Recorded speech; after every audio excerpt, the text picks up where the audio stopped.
Welcome to Now Serving a Side of Therapy, your intro guide into the therapeutic world.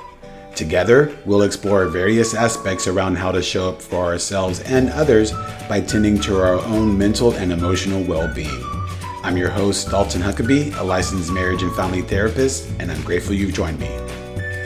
I don't know if Anna told you, but my neighbor who helped me learn how to use some of the software programs to put this together, they actually knew each other. Your neighbor and Anna? And my neighbor and Anna knew What? each other from, I forget which state. Connecticut? Connecticut. Yeah, Yeah, yeah, yeah. Yeah, that's because I sent crazy. him a clip to try and fix something. And he's like, I can't fix it, but I also know her. Like So that then I Anna told Anna, tripped she's like, out. no way. She was flipping out. Yeah. Wild. That the world is just blowing my mind how small it is. It's insane. We just funded one of our a school, and someone was like, "Oh, I know you, and you funded my school with the shirts or whatever." Not Oh, funded, I but saw that post supportive. just right before. Yeah, Yeah. yeah. I was like, "Oh, it's so sweet." So super awesome. It's just cool seeing the small world that we are. It's so fun. Uh-huh.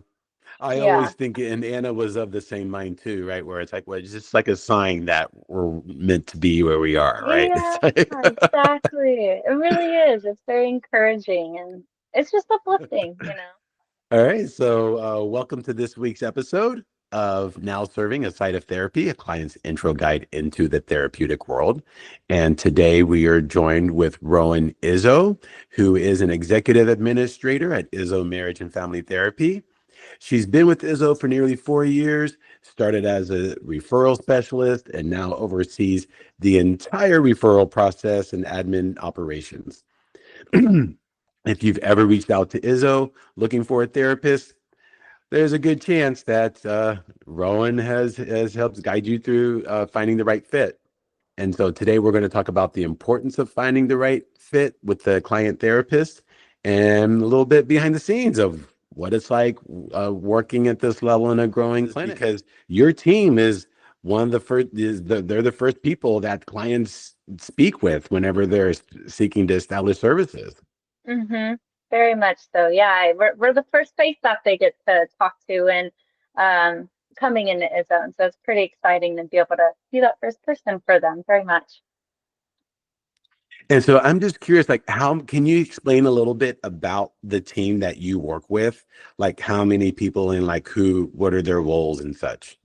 Yeah, yeah. So the referrals team um, for the phone call process does conduct with just one person. They are a part of the referrals team. They will get the referral and they help connect them with their clients um, and the clients to the clinicians. And so they do a lot of the screening and a lot of the one-on-one conversation to understand what the client's needs really are. And so that would be there's like one person in our team who does that, and then there's other people behind the scenes who support with the scheduling process and support with the paperwork process. And so it's about a little bit of a group of like 6 people, but who do the phone calls and who do the connecting is one person on the team. Okay, and so um, if I'm a new client that well, if I'm coming to Izzo for services through my HPSM insurance, I would have already contacted Access for a referral before I reached out to the Izzo team to schedule. If I'm a private pay client, then I'm just contacting you directly, right? But what are some things that if I'm a brand new client and I'm reaching out to you to and your team to make an appointment with the therapist, like, can you just go through like what are some of the questions that someone might be asked? Yeah, of course.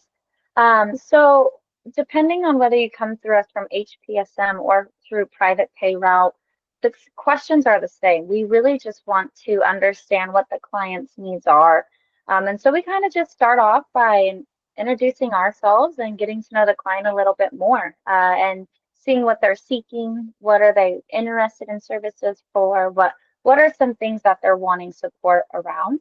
And then from there, we go about finding the best schedule for them, helping them understand us understand what schedule they're looking for throughout the week to have these appointments, whether that's early in the morning, late at night, weekdays, weekends. And then from there, we try to get more into that preferences. Okay, so are they wanting CBT work? Are they wanting DBT work? And so we try to figure out more of what are some things that you're seeking? Do you want a male therapist? Do you want a female therapist? Is there like childhood trauma that they're seeking? And so in talking with the client, we try to find are they sharing those things with us? And if they are, then we would match that to what the client clinicians experiences, and then we would help support them with it that way.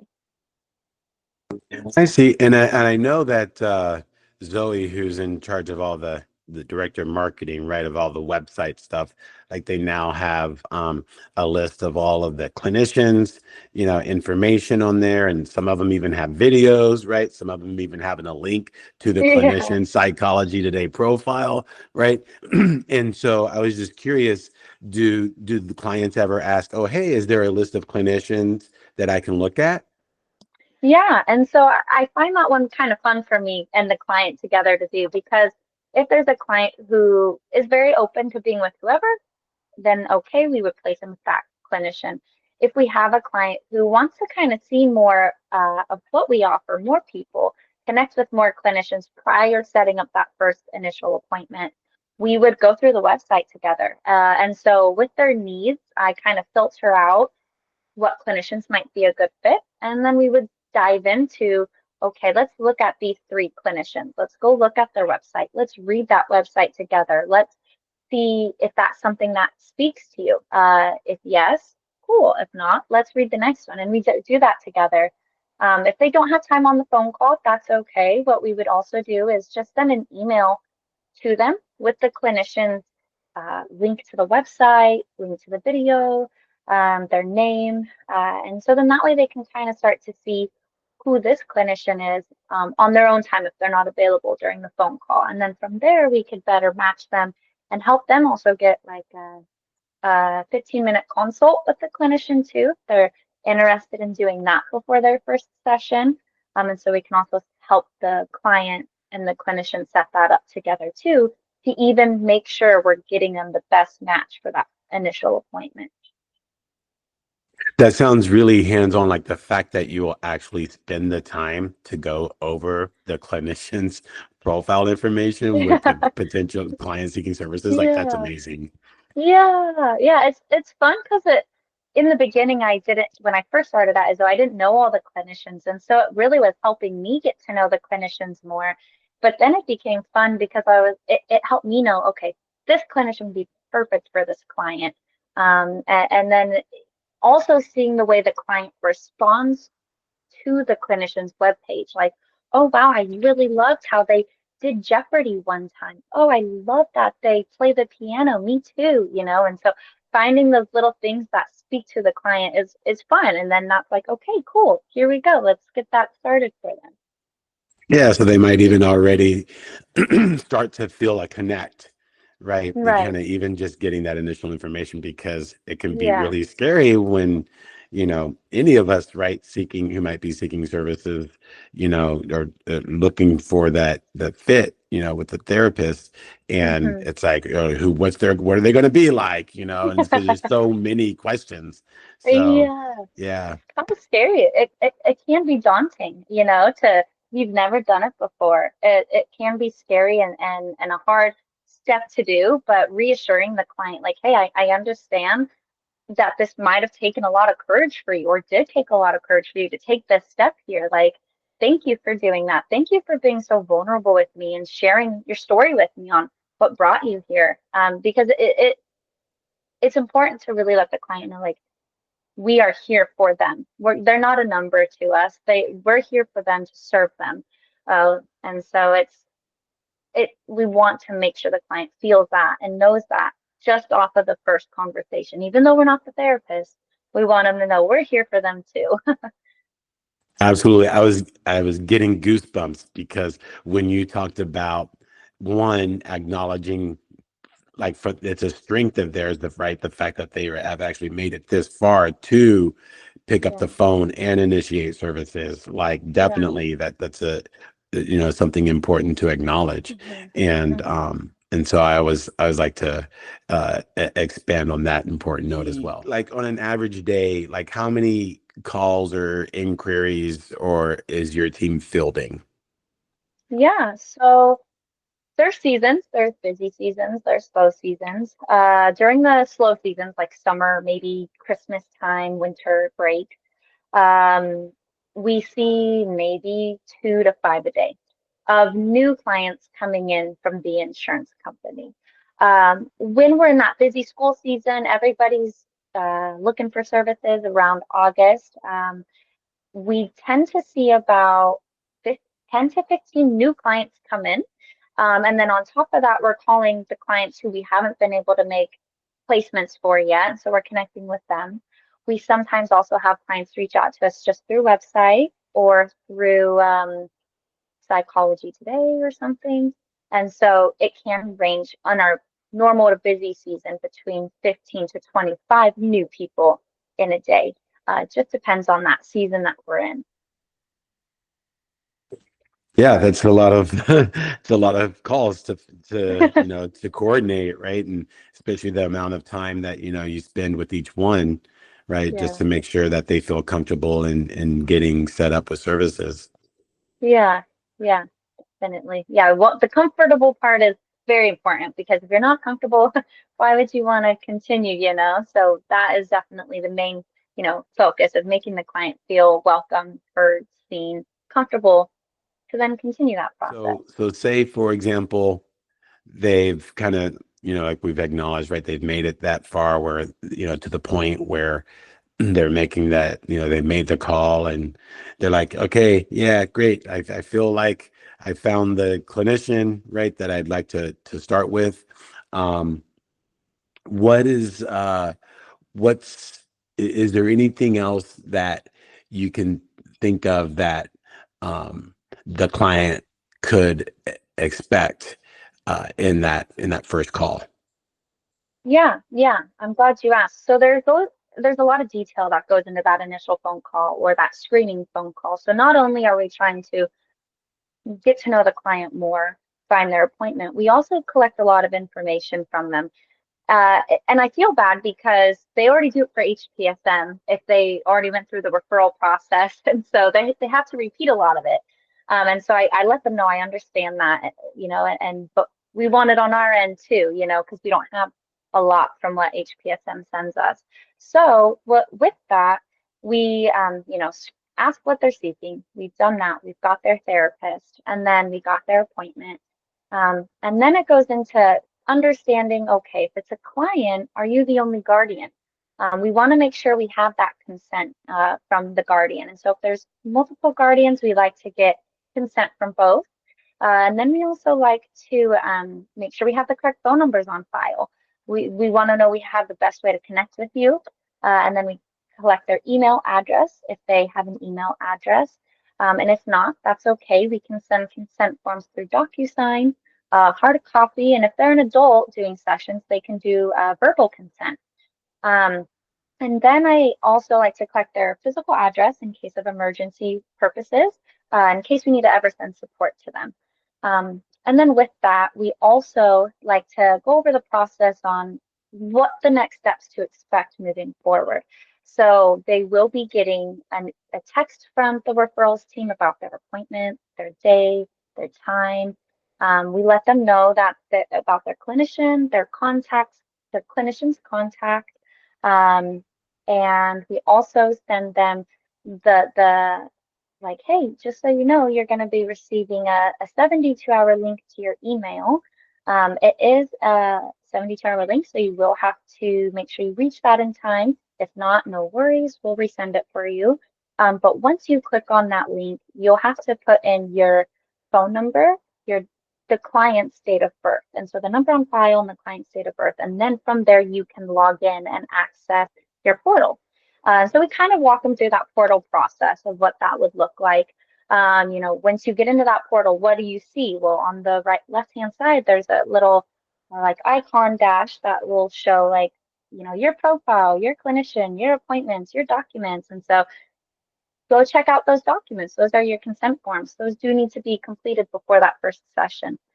Oh, and that reminds me, first thing in the phone call, we always go over consent forms first thing. We want to make sure that the policies and the consent forms are okay for the client. Do they work for the client? And so we really want to make sure we go over those first. Do they have any questions, any concerns? And then from there, that's then where we get to know the client a little bit more. And then that's where we dive into that appointment process and then collecting that personal information so we can create their profile to have those appointments. Well, yeah, I didn't know you guys were like going over all the consent and take forms with them too. Yeah, because like you Yeah, said, they've gone through well that and the medical information, kind of the medical information, right? That is yeah, collected through HPSM and then through you team and then through our team, right? So it's almost like, it's kind of like liking it to a doctor, right? It's like, yeah, okay, well, I already can explain to one person, I explain it to another person. yeah. Yeah, I feel bad too because I'm like, I'm sorry, I know you've done this before, but but we want to make sure, we on our end for isotherapy, we have the information for our company, and it helps the clinician know. The more information the client tells the referrals team, that's going to help even more with the matching, with the pairing with your clinician. And then we will share everything you tell us, we share with the clinician too. And so I mean the client. And so, yeah, so we definitely try to collect everything as much as we can and write it down as they're sharing it. And so, I like to let them know when I'm on the call, like, just so you know, I'm writing everything down that you're sharing, and this will be all given to your therapist. And to reassure them, like, hey, you're not just speaking and this isn't going to be thrown away, you know? Yeah. Yeah, and it's, even though it might seem a bit laborious on, on the client's onboarding end, um, there is an intent and purpose, right? There's certain legal and ethical requirements that we Mhm. abide by, right? And so that it is there for a reason, right? It's not just to to make us all go crazy over all the numerous questions. There's a method to the madness, I swear. Yeah. Yes, that very much that. Have you ever experienced where you go through the whole process of getting the client on board and they've been had a match with the clinician, and then they come back and say, oh, you know what, that wasn't necessarily like a good fit like I thought it might Mm. be. Like, do you ever go through that process with Yeah. clients? Yeah, it does happen. I mean, it doesn't happen all the time, but it does happen. Like, not everybody loves chocolate cake. Not everybody loves vanilla cake, and so on our end, with what you share with us, we will do the best we can to pair you with that right therapist, but it might not always work out. And so we do like to also share with the client, hey, like if this isn't a right fit, that's okay. Like please come back to us. We want to find the best fit for you. It's very important, detrimental to your therapeutic process of finding that support early on. Do 2 to 3 sessions maybe with your therapist and see how it's going.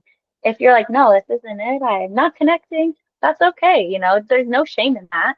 I've been to like 3, 4 therapists myself, so you have to find that right fit. And once you do, though, it's like you won't ever want to leave them. They're in your pocket all the time. So it's very important. It does happen, but there's no shame, and we definitely want to help them find that right fit early on. Yeah, and it's not necessarily, right to your point, it's not necessarily a right or wrong thing either way, right? Yeah. It's just about whatever, again, the center here is around the client, right? And whoever the client is, whether it could be us or it could be the clients coming to ISO, right? So the client in general, like that's the main focus, right? Is that they feel whatever they feel is best for them in order to feel safe in the Hmm. therapeutic space. And something else that was coming to mind for me too was like sometimes clients might come to Izzo looking for certain services that we may not offer. right? Mm, If it's maybe like higher level of care situations, right? Or more like legal custodial matters, right? Like that we may not that we don't offer. But so some of that might get screened in that first initial session, right? hmm. So clients looking to establish services might find out in that first session, oh, we might need to direct them elsewhere Yeah. if they're Yeah. that looking for a specific need. Right, and that does happen. HPSM, I've noticed sometimes when they do their screening, will sometimes send us members who might need different services, and that's okay. We can still support the client. It might not be to the exact support that they're wanting, but we'll help you find that. We'll get you there. And we do like to tell the client that, for example, we've had a lot of members who are seeking diagnoses for maybe ADHD or something else, and they're wanting medication. And we do let them know, like, hey, I want to be transparent with you. We cannot diagnose ADHD. We cannot prescribe medication. However, I do want to support you in this process still. And I know our clinician can help you through that. And so we kind of share a little bit on what that would look like. Which, I'll share here too. If a client's wanting that medication, I would let them know, yeah, the therapist can still support you, and we can still help you get that medication by working with your PCP, your primary care provider. If you have a doctor, wonderful. Let's work with them. So I let the client know that they need to sign a release of information with their clinician. And then the clinician will have to sign off and do their part on that paperwork. And then they would also have to do it with the doctor. But once that's completed, then you have a doctor, therapist, and client all together. And then that's where that diagnosis or that medication can start coming in. And so that's the process we try to let the clients know we can do to support them, or refer them out to other services and still support them in the meantime of if it's a different need too. Yeah, see, I'm glad we're talking about this, right? Because if a client's coming in for a specific, I just want the diagnosis and the prescription, right? And the medication. And we, if that's what they're specifically looking for and they're not looking for therapy services out beyond that, Hmm. right? That's one story. But oftentimes we clinicians are able to support them in other ways that hey maybe they hadn't thought about before. So yes, maybe they're coming in for the specific diagnosis and or medication, right? But there's this other side of that too, right? Hmm. That if they're open to it and curious, a little curious about it, we could be able to support them other ways that maybe they hadn't really originally thought about. Yeah, yeah, and that's kind of cool because, that has happened in the past where clients come in strictly for medication, and then in that process they find, you know what? Well, maybe I will stay a little bit longer. I kind of like this person I'm talking to. Izzo has a strong focus in working with children and Hmm. families, right? And so, have you happened to notice any challenges in working with children and families around having the family system establish services for children, like within like the mental health system? Like, have you come across any of that before? Very much. Yeah, it definitely I've seen families, children struggling to find services. It's really sad. By the time we get a referral, they've been sent to us by HPSM. We respond to them within 24 hours. The moment HPSM sends it to us, we no later than 24 hours, unless weekends, of course. But um, we'll get on the phone with the client and they're like, I've been waiting for services for 4 months, for 6 months, for a year for in-person services. And it just breaks my heart because it's like, well, we have services here for, like let's get you on the calendar now. But it's just really sad to see, these families, these people who are seeking help, seeking support in the system, and they just have not been able to find that soon at all, find that. In other locations, or they've searched in other locations before they come to Izzo? Is that what you're saying? Yeah. They don't specify where they've been looking before, but before they even get to Izzo, because we haven't had them in our system for more than 24 hours. But out there with them looking, they've been maybe 4 months, 6 months, a year to just get in-person services. They're like, yeah, I'm on a wait list at this clinic. I'm on a wait list at this clinic, like, and I just can't get services for my child. And it's really sad to see that they're not able to get it quicker for, because it's so important to help the children early on as quick and possible as we can. And yeah, definitely have seen it happen, unfortunately. Interesting. Huh. And I know that, like you said earlier, you have like, oh, your team has a wait list of clients that you'll reach back out to if they haven't had a chance to connect with services yet. And so is there currently like, is there a wait time for in-person services at Izzo currently? Do you know? Yeah, there is a little bit of a wait list at Izzo for specific things. We have availability in person currently. We have a lot of spots open right now for in-person services, but there are some clients who have a very specific need on maybe a weekend early morning, or maybe a Spanish-speaking therapist early morning, or maybe at 8:30 at night, or Wednesday at 8:30.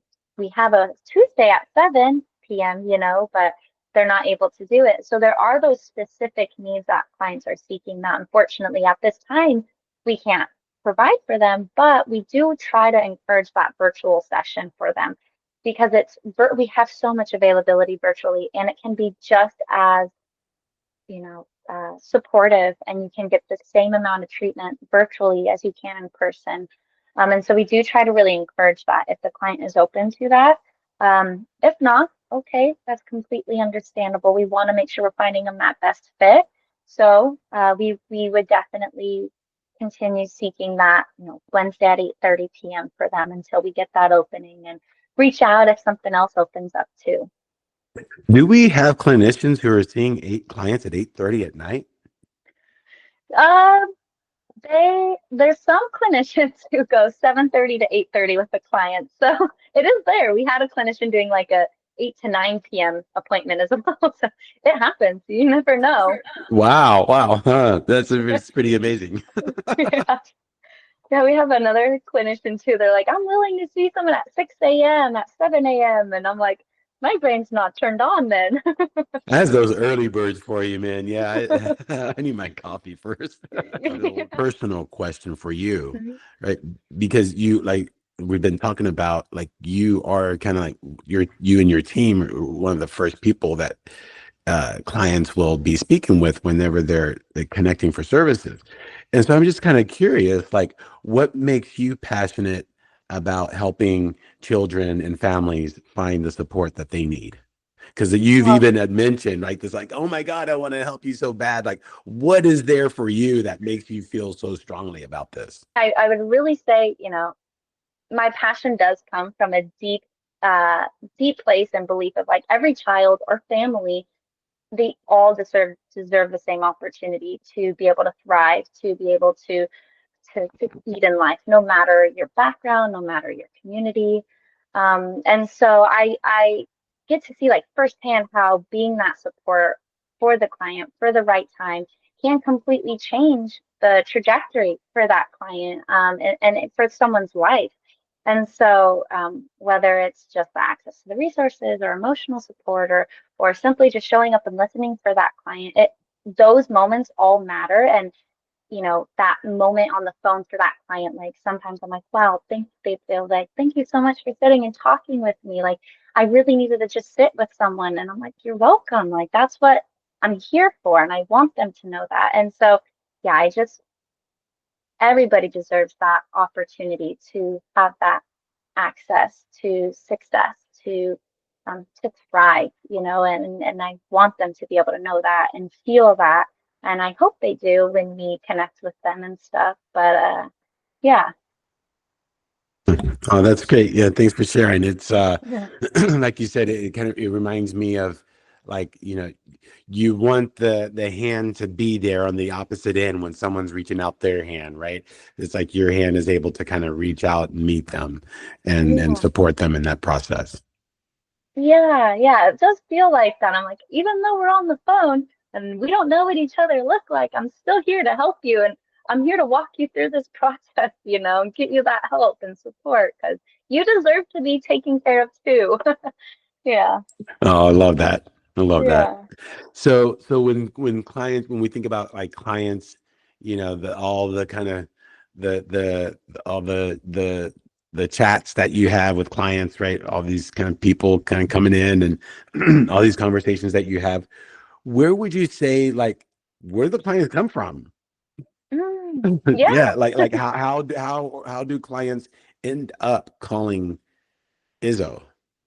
Yeah, that's a great question. So, there's many different avenues where we receive clients from. So we do get some clients, a lot of our clients actually come from the insurance company that we are in contract with. So we're not a part of the insurance company. We're our own company, but we are in contract with Health Plan of San Mateo. And so for any client that has Medi-Cal through San Mateo County, is most likely eligible for Health Plan of San Mateo. And so we get a lot of clients from that access team of HPSM, Health Plan of San Mateo. A lot of our clients come from there. We also see some private pay clients as well. Those come through like Psychology Today. They might come through Google search. They might come from word of mouth. Friend told me about it. So we see different things. A lot of it is from that insurance company though.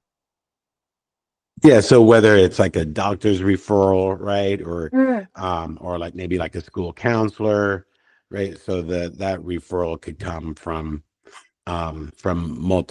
other uh important providers in the client's life.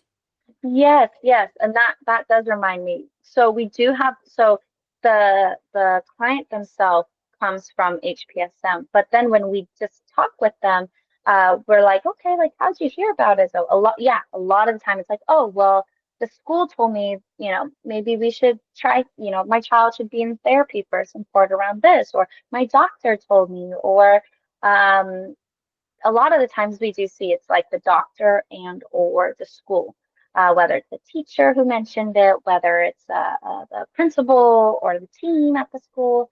We see that, or it's like, hey, a friend told me I should come in, and so I talked to my doctor, and now I'm here. Yeah, that does happen. So when the to kind of like summarize things a little bit, when if to kind of from the again from the client's perspective, from the moment that they reach out to the referrals team, how long do you think it would take before the client has their first appointment? I would say about a week, really. If the client has open availability, and they're comfortable with virtual, they could be placed within that week. About 6 to 7 days out. We like to give them enough notice to be able to complete that paperwork, ask any questions, connect with their therapist, get to know their therapist a little bit, and then they will have their appointment. So 6 to 7 days. Okay, great. Awesome. Awesome. Yeah. And then is there anything that we haven't discussed yet, that we haven't touched on, that you wish that every new client understood about the referrals process? Definition for the client. It's really about finding that right fit for the client, and to match their needs, to match their unique personal needs. And so we know when someone reaches out for help, it often comes from like we mentioned earlier, from that vulnerable time. And so it's natural to try to support them quickly, like let me get you help right now. But we want to take a little extra time in that referrals process and that screening to really step back and be that empty vessel for them so they can to learn more about their background so we can get them that right fit because it is very important for them to start that process, early on with the right fit if we can do it. And if not, let's figure it out together. And that's what we're here to help them with. So it's likely not a quick 5 minute phone call. Is that what you're saying? It could be if they want it to be. However, I would say the phone calls take generally, depending on how much the client wants to talk. I've been on the call sometimes with a client for an hour to 2 hours. Um, yeah, yeah, yeah. It's been fun. I don't mind. I love it. I love sitting there and getting to sit and chat with them. And then, but sometimes the client is like, nope, I want this and this and this and this time, and boom. And then you're like, okay. 10 minutes later, maybe they're like, perfect. And it can be a very quick call, or we could make it go longer if we want. So we really like to let the client frame that phone call. How do they want to frame it? And we'll guide them. We'll walk with them in that. So yeah. Awesome. Awesome. Yeah. So Yeah. it can vary based on where the client's at and what they need. Yeah, that's Yes. awesome. That's awesome. Let's see. Any kind of closing thoughts as we wrap up here?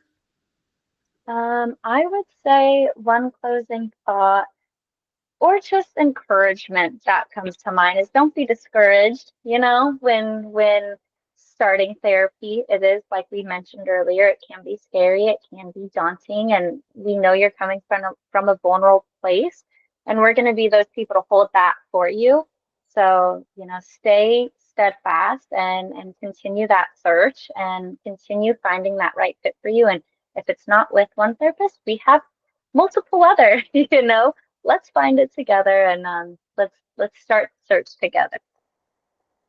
Awesome. Yeah. So, really want to kind of take the opportunity too to kind of thank you and the referrals team for Oh, all that upfront work that you do with getting the client acclimated, right? Getting them situated on board, explaining everything to them, helping them feel comfortable, and trying to yeah. find the right fit with the clinician. So it's a huge effort, and that does not go unnoticed, right? On the Yeah. clinician's end. So we Oh, appreciate all your work as well. oh, thank you. Yeah, we're very grateful. We're very grateful and humble to do it. It's very encouraging and uplifting for us. So we love it. Well, thanks for joining today's episode. I really appreciate you coming to chat today. And yeah, who knows? Maybe we'll have you on a future episode. You never know. Yeah. Well, thank you, Dalton. We love you. We love your clinician team, and we're very grateful for you all. And we can't wait to continue this journey together. Thanks for tuning in this week. Be sure to check out our next episode as we continue to explore more elements of your therapeutic journey.